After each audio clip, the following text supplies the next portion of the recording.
Welcome students. I welcome all of you to the today's lecture. Today we will be discussing about major histocompatibility complex, that is MHC complex, and their different classes, class 1, class 2, what are their structural features, and basically you will be getting to know in detail what is this MHC and what is its importance in the immune system of our body. So the main learning objective of this lecture is you'll be getting to understand the various differences, structural differences between MHC class 1 and class 2.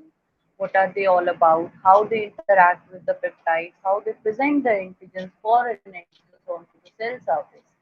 So all of these things would be discussed in detail, including all the mechanistic approaches.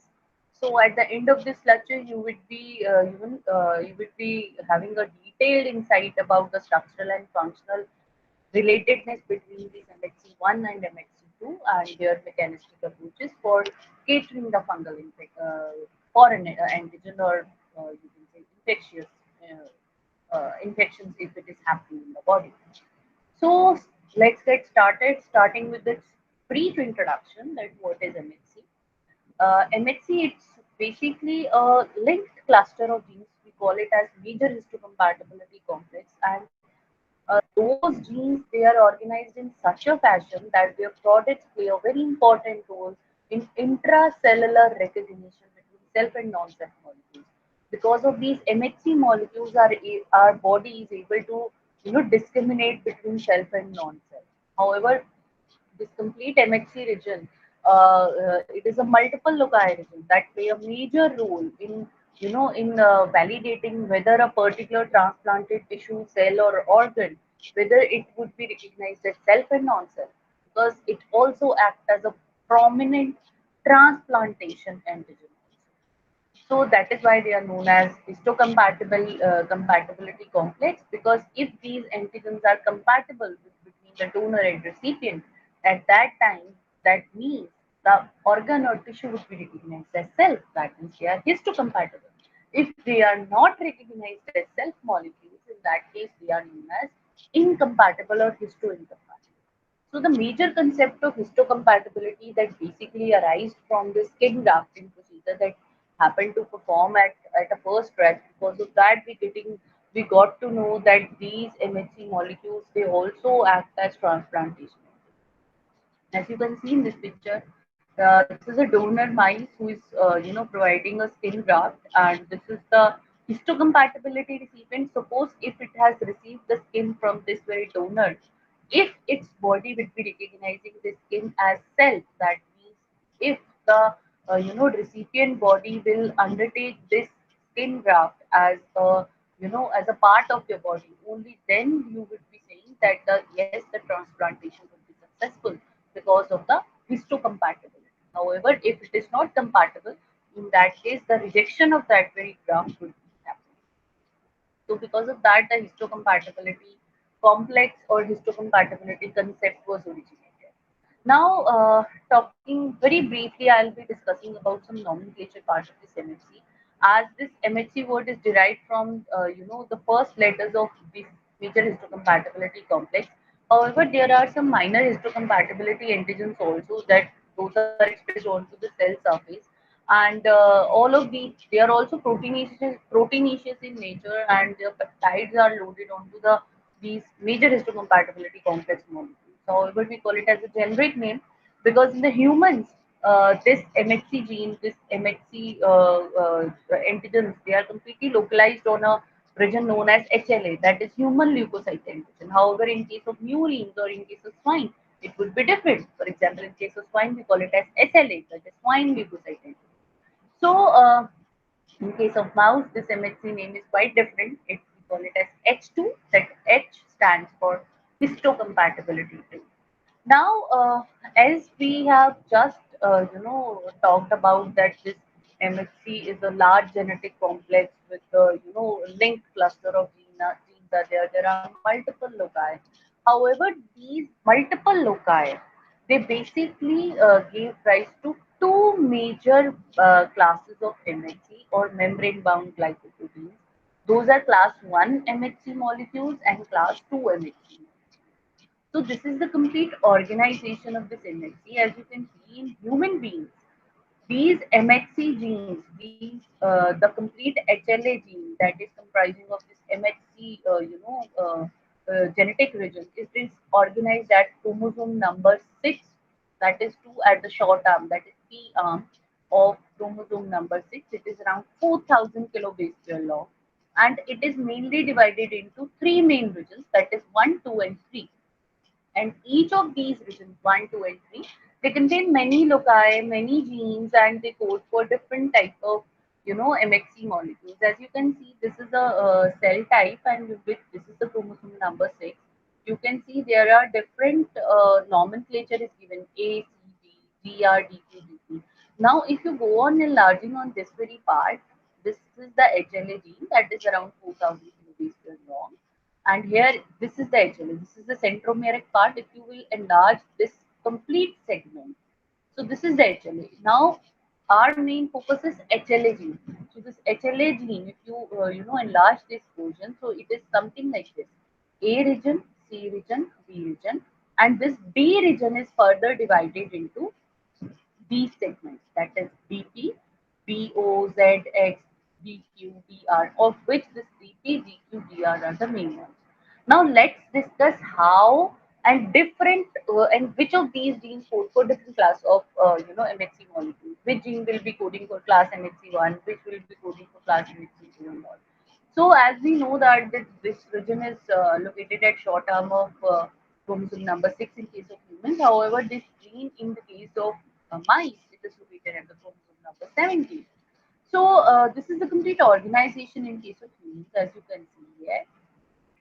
This is a complete 4,000 kilobase per segment, of which MHC class 1 molecule is encoded by this region, in which A, C, B regions are present, and this is the longest region.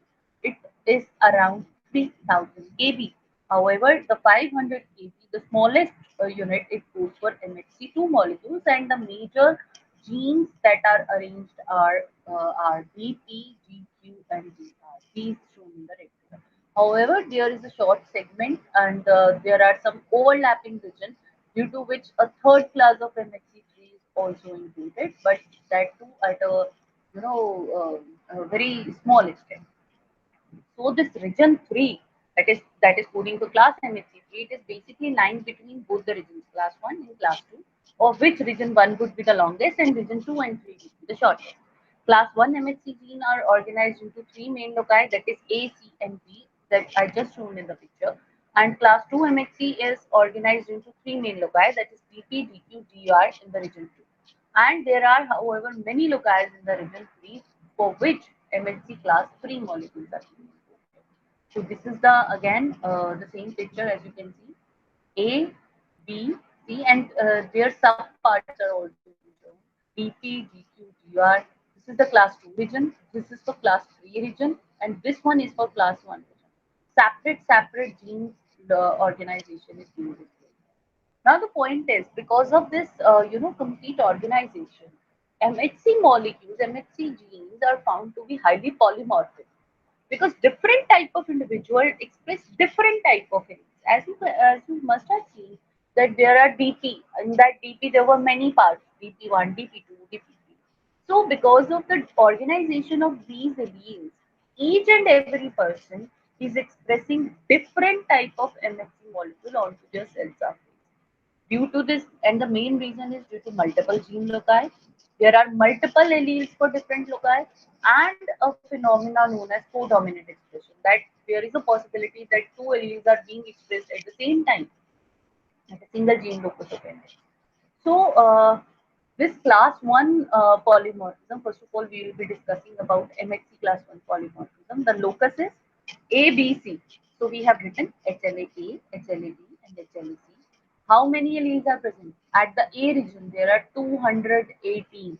At HLA-B, it is 439. At HLA-C, it is 96. Now, think about it, how these genes will be basically organizing in such a fashion that every person is expressing some different type. However, there are some minor segments of HLA, E, F, and G also. However, their alleles are very less. but the main contributing alleles are A, B, and C. So that is why the main emphasis is being laid on these A, B, C genes for the class 1 polymorphism. In case of MHC class 2 polymorphism, this is the region HLA-DP, which is which is having two locus, that is DPA, DPB. In case of BQ, again there are two locus, QA, QB. In case of BR, there are five locus. That is why we have written A, B1, B3, B4, B5. And there are different alleles at each loci. Now, because of the different recombination and different expression, the MHC expression will change. That means now the point is we have talked about the polymorphism, what is the concept, what are the alleles, how many number of alleles are present. Now the point is expression of these genes. Which cell would be expressing class MHC1? Which cells would be expressing class MHC2? So that is a very important question. So in this case, class 1 MHC genes, they are those glycoproteins which are being expressed onto the surface of all nucleated cell types. That means all the cells having the nucleus, they are expressing MHC class 1 molecule. And the main function of class 1 gene product is the presentation of the peptide antigen to cytotoxic T cells. That means its major role is to present the antigen to cytotoxic T lymphocytes so as to eliminate it. However, in the case of class 2 MHC molecules, these class 2 MHC molecules are only being expressed onto the surface of antigen presenting cells, that means macrophages, dendritic cells, and B cells, so that they can present antigens to helper T cells. So this is the, you can say the expression level that all nucleated cells would be expressing class 1 MHC.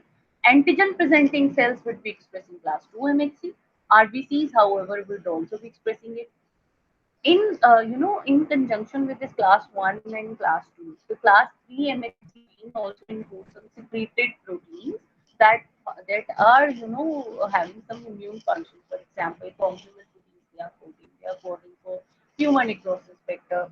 However, you can increase the expression of these MHC molecules by the release of certain cytokines. Sometimes certain transcription factors play a very important role in MHC molecule synthesis.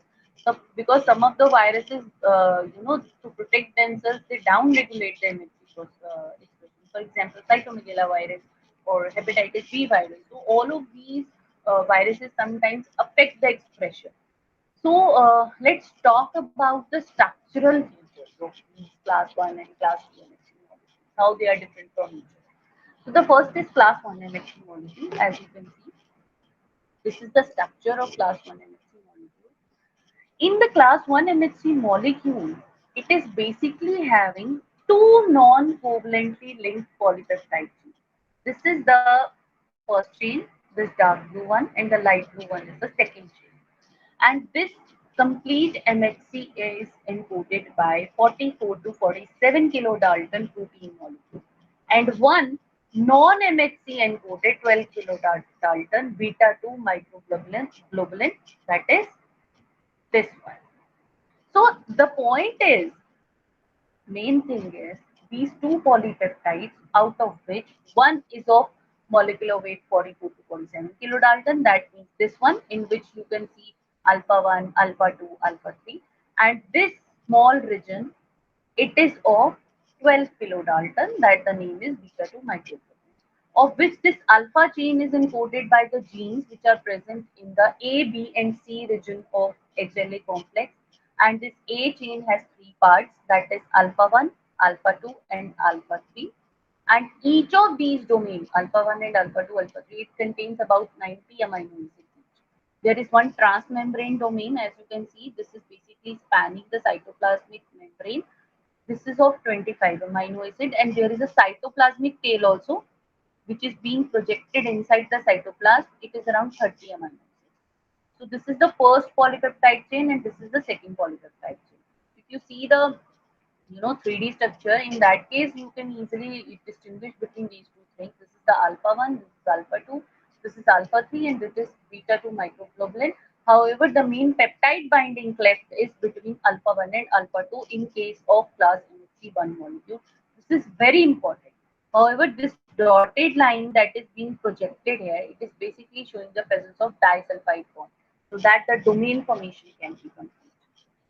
So this is the computer generated presentation as well as ribbon presentation of this class 1 MHC molecule, of which alpha chain is of 43 kilodalton, that is highly polymorphic. Beta 2 microglobulin, it is of 12 kilodalton. It is non-polymorphic. It is not showing any kind of variation or any kind of polymorphism.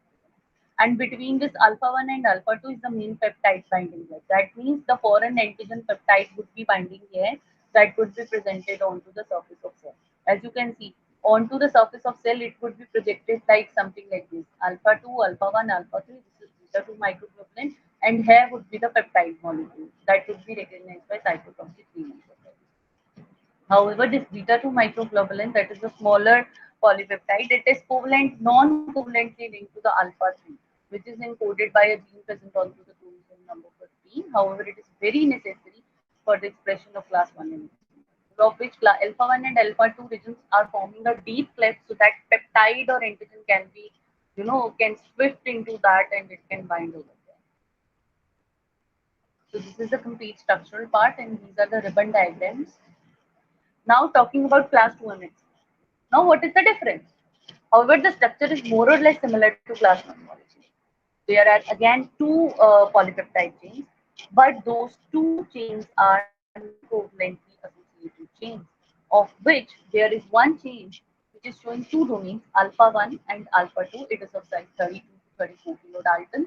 And another one is showing beta chain, that is of beta 1 and beta 2, and it is of 32 kilodaltons. However, both of these genes are basically encoded by DP, DQ, and DR region in the HNA complex. However, in the case of class 1 MHC molecule, it was being encoded by A, B, and C region.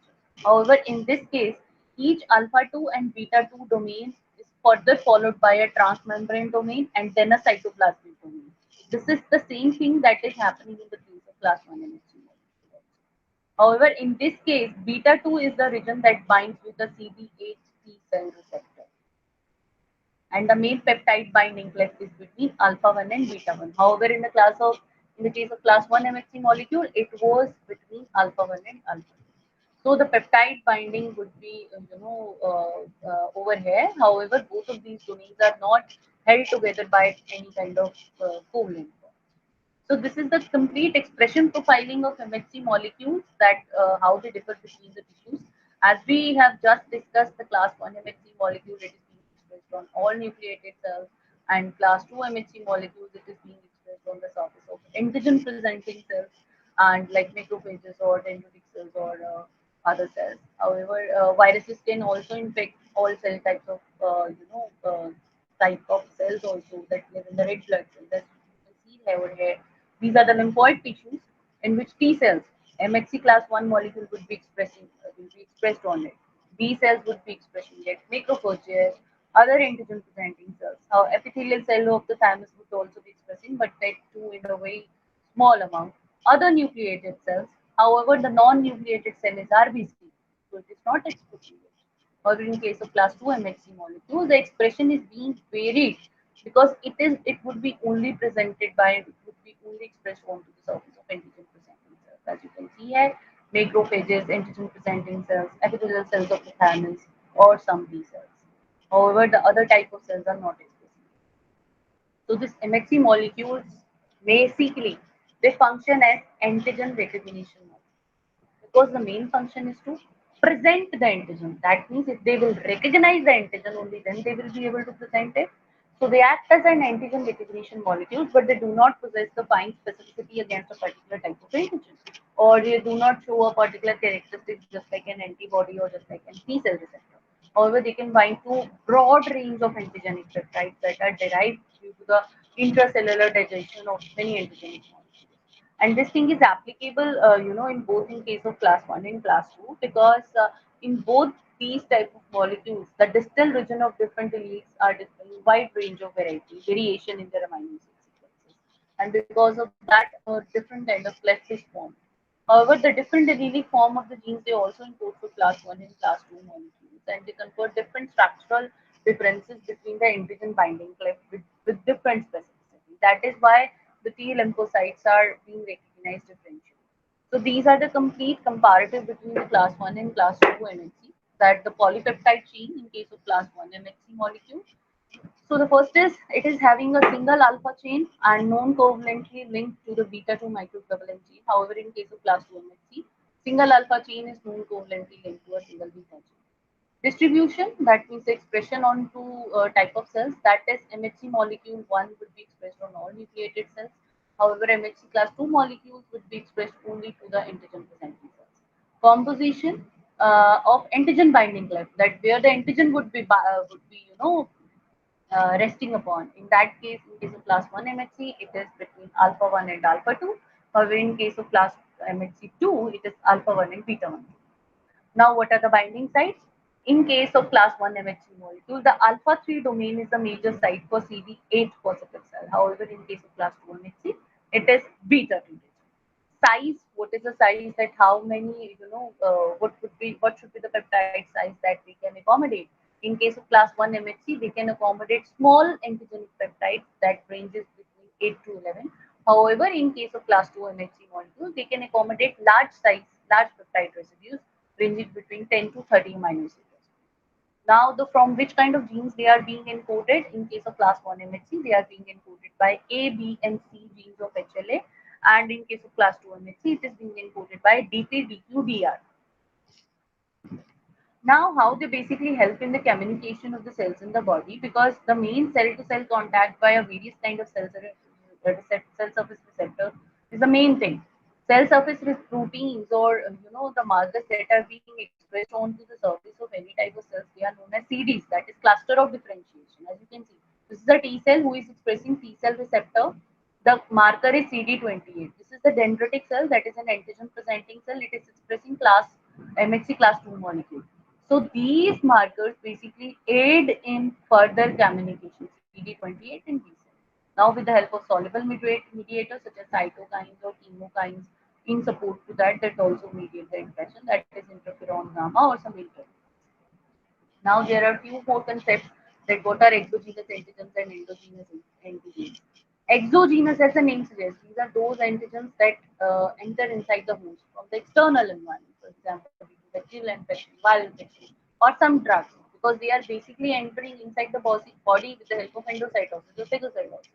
And that antigen presenting cell, that is the APCs, they may come into charge.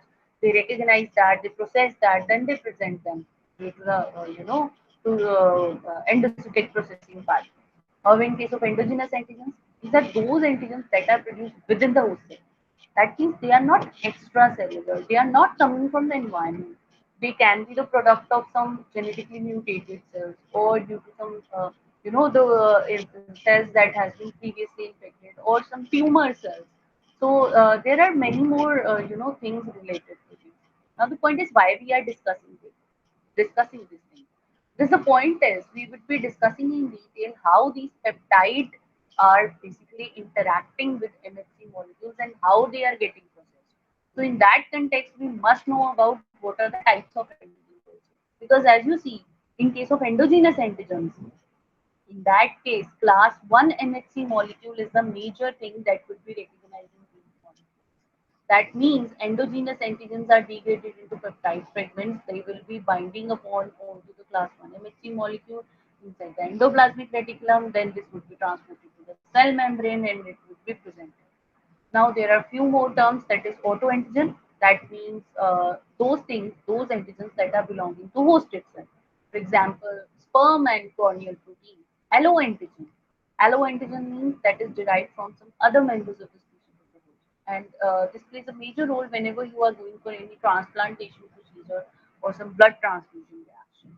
So heteroantigen, that is when the antigens from two different species are mixed. For example, human blood group A antigen and pneumococcal polysaccharide type antigen.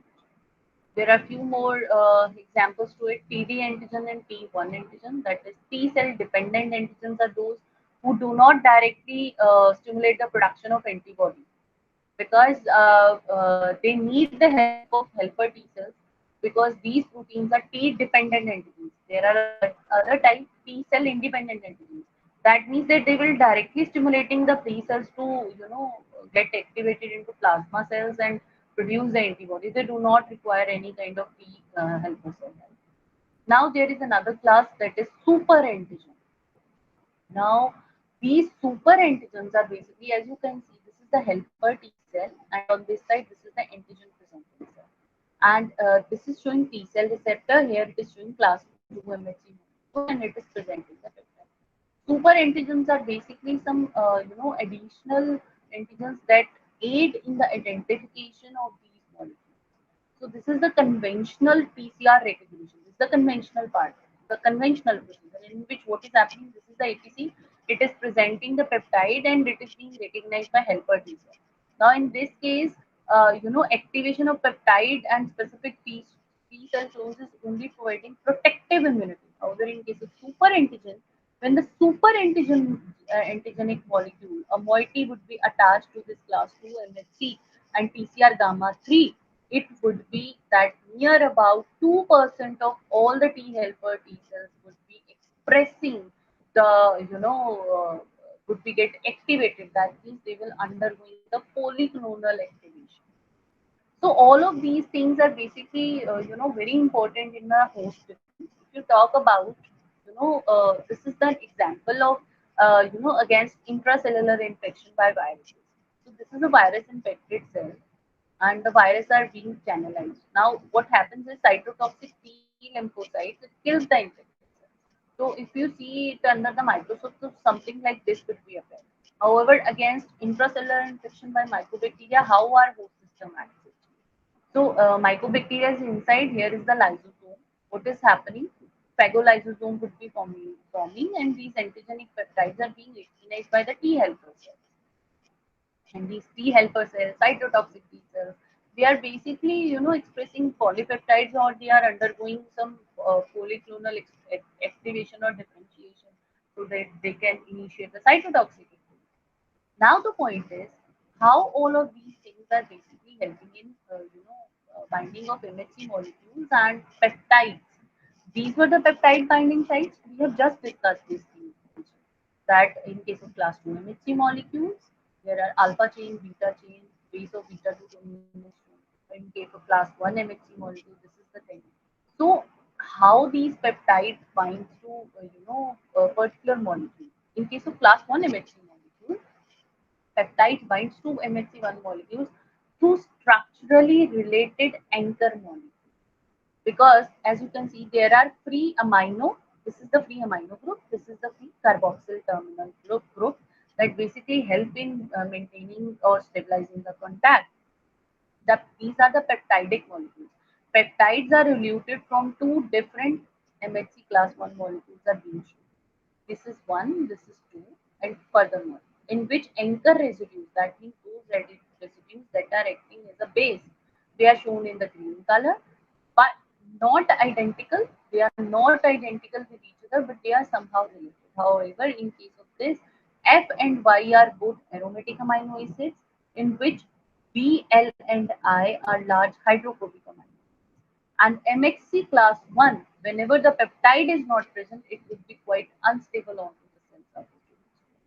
So these peptides that will bind to MHC class 2 or MHC class 1, they basically are stabilized by, these residues are basically stabilized by anchor residues. That is why they lie at the various distances from the ends of the peptide. Now the point is how the T cells are basically, helping it, because the T cells are having a T cell receptor, that is gamma delta T cell receptor, and this is not restricted by classical MHC molecules. They are specialized cells that they bind, that we can bind to different type of ligands, whether they can be heat shock proteins, mycobacterial epidendins, or directly or indirectly by the classical MHC molecules. The main conclusion of the structural features of MHC molecule is that MHC molecule 1 and 2 may have some different structure, different distribution, their different function.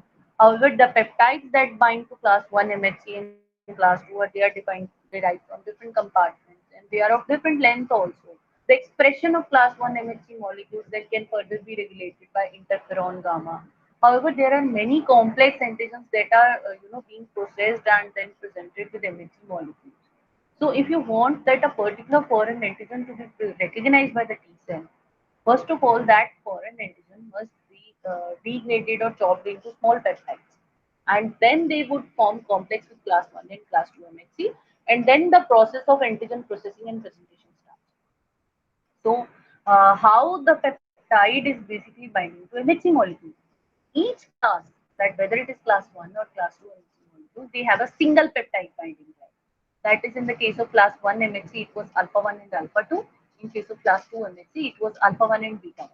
That will bind one peptide at a time, but each MHC molecule can bind many different peptides because they acquire these peptide cargo during their biosynthesis and assembly inside the cells when they are inside the endoplasmic reticulum. So the association of these antigenic peptides and MHC molecules that basically give a saturation state. However, there are many small numbers of peptide MHC complexes that are capable of activating specific type of gene. So first of all, we will be talking about that how the peptides are interacting with class 1 MHC. Now, first point, class 1 MHC molecule, it binds to the endogenous peptide of 8 to 11 amino acid residues. And hydrophobic amino acids are always at second or third position from the N terminal. They are known as anchor residues that insert into the cleft so that the binding can be ensured. In general, however, any peptide of correct length that is having an anchor residue, they can bind to MHC class 1 molecule by hydrogen bond. So this is how they are presenting the evidence. Suppose this is the virus infected cell. Virus has infected the cell. The viral proteins are synthesized inside the cytosol. These are the ribosomes which are synthesizing the viral proteins. These proteins are synthesized. Now, when these proteins would be, the peptide fragments of these viral proteins, they are bound by MHC class 1 in endoplasmic reticulum because these peptidic molecules they are first of all degraded by proteasome, then they are entered into the endoplasmic reticulum where they bind to the MHC class 1 molecule. These bound peptides in the onto the surface of MHC class 1 and they are transported in a vesicle to the cell surface so that they can be expressed. This is the complete pathway that is cytosolic proteins how they are being processed. This is the virus in cytoplasm. These are the proteins are being synthesized. Here it is, virus that is being, forming. Here you can see this is the proteasome formation that how it is being happening.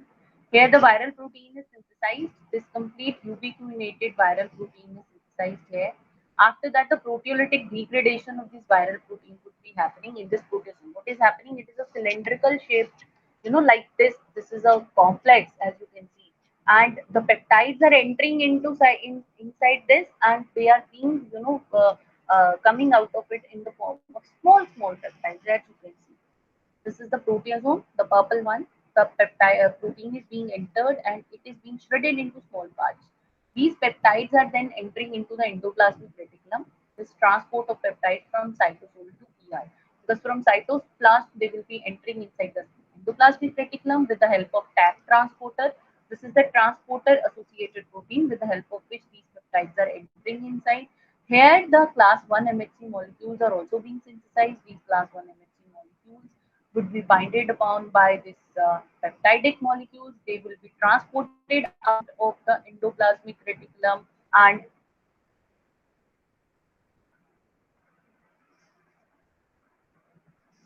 they will be transported out of this endoplasmic reticulum and after that they will be assembled in the form of a exocytic vesicle, as you can see here. This is the exocytic vesicle and they will be then start expressing onto the surface and then it will be recognized by CD8 positive cells that yes, this is the foreign antigen and you have to kill the target. So next is how the MHC class 2 molecule is interacting. However, this class 2 MHC molecule, it attaches with the exogenous peptide. Exogenous antigen means the antigen that is extracellular in nature. That means some bacteria or viral infection that is coming from the environment.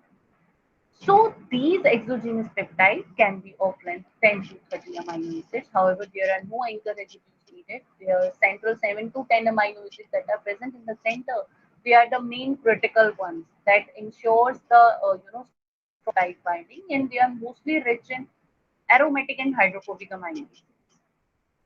So this is the processing part, that how they are being presented. So this is a bacteria. It is infecting the macrophage and enters the cycle producing peptide fragments.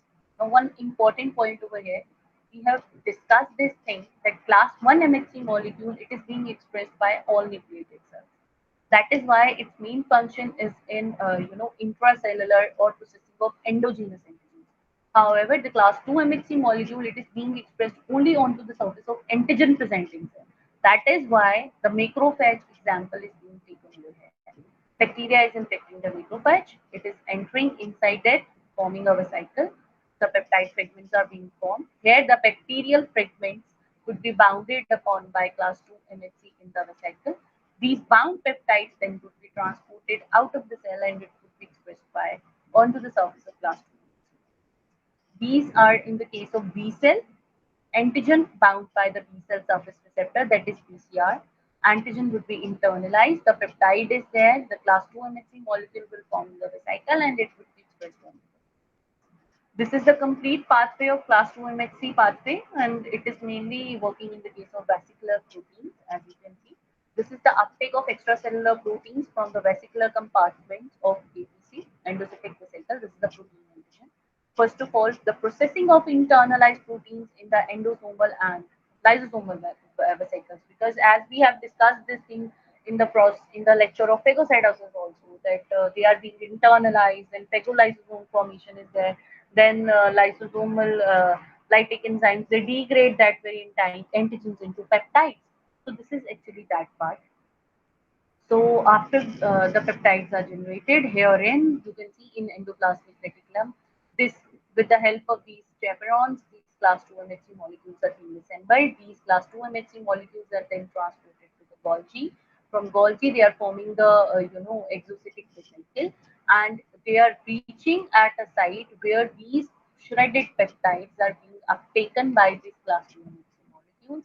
Again, they are exported out in the form of exocytic vesicle and they are being expressed onto the cell surface, but they would be recognized by helper T cells, that is CD4 positive T cells. So this is the main part, MHC molecules onto the cell surface, display peptide fragments. This is the class 1 MHC, this is the class 2 MHC. Cytotoxic T cell will recognize complex of viral peptide with MHC class 1 and they will kill the infected cells. In case of class 2, T helper cell would be recognizing it and it will be activating the macrophage so as to prevent the phagocytosis. Or it can alternatively, activate the B cells so that it can get differentiated into plasma cell and then antibodies against a specific antigen can be produced. That means the complete processing and presentation of these protein entities that depends upon the class 2 MHC expression. Because this antigen processing, they can convert the protein antigens present in the cytosol. They are then being internalized from the extracellular environments and into peptides. They load these peptides onto the MHC molecules. Then the presentation is done in front of the tail lymphocytes. These protein antigens, they are normally present in the cytosols and they generate class 1 peptides and they are being recognized by CD8 positive T cells. If they are being processed by class 2 MHC molecules that are present in the antigen presenting cells, in that case that could be recognized by CD4 positive T cells. So this is the complete comparative features of class 1 and class 2 MHC pathway of antigen processing and presentation. These are not structural differences. These are peptide binding interactions with different class MHC molecules. As you can see, this is the composition of stable peptide MHC complex, polymorphic alpha chain, beta 2 microglobulin, peptide bind in case of class 1 MHC pathway. In case of class 2, it is something like this. Types of APC. In case of class 1 MHC, it is all nucleated cells. Class 2, mononuclear phagocytes, T lymphocytes, epithelial cells, dendritic cells. Responsive T cells are, in case of class 1 MHC, cytotoxic T lymphocytes. In case of this class 2 MHC, it is helper T cells. The main source of, in the case of class 1 MHC, these are cytosolic proteins. That is why we call it as cytosolic pathway. However, in case of class 2 MHC, these are endosomal and lysosomal proteins. That is why we call it as vesicular pathway. Enzymes that are mainly responsible for peptide loading in case of class 1 MHC, these are cytosolic proteasome that will basically chopping off the, or degrading the viral proteins or foreign antigen proteins. However, in case of class 2 MHC, they are endosomal and lysosomal proteins. Site of peptide loading of MHC molecule is endoplasmic reticulum in case of class 1 MHC. In case of class 2 MHC, there is a formation of specialized vesicular compartment into which loading is being done. The molecules which are mainly involved in the transport of peptides onto the MHC molecules, they are tap transporter and chaperones in ER, endoplasmic reticulum, and in case of class 2 MHC, they are again chaperones and invariant chain in ER, Golgi, and some other compartments. So the fully assembled class 1 molecule is a hetero trimer that is having alpha chain, beta 2 microglobulin and a bound antigenic peptide with a stable expression of class 1 MHC. However, in case of class 2, it is a hetero trimer again, alpha chain, beta chain and a bound antigenic peptide with a stable expression of class 2 MHC molecule require all the three components. This is the cross presentation. Some of the dendritic cells, they have the, sometimes have the capture ability to capture and to ingest virus infected cells or some tumor cells also and present these viral or tumor cells to the cytotoxic T lymphocytes also.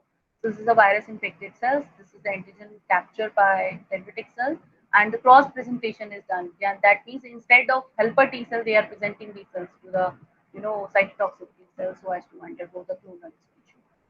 However, these MHC class molecules are also found to be related with occurrence of many kind of diseases. For example, spondylitis, Pasteur syndrome, diabetes, multiple sclerosis, many autoimmune disorders, and these are the different diseases that are related.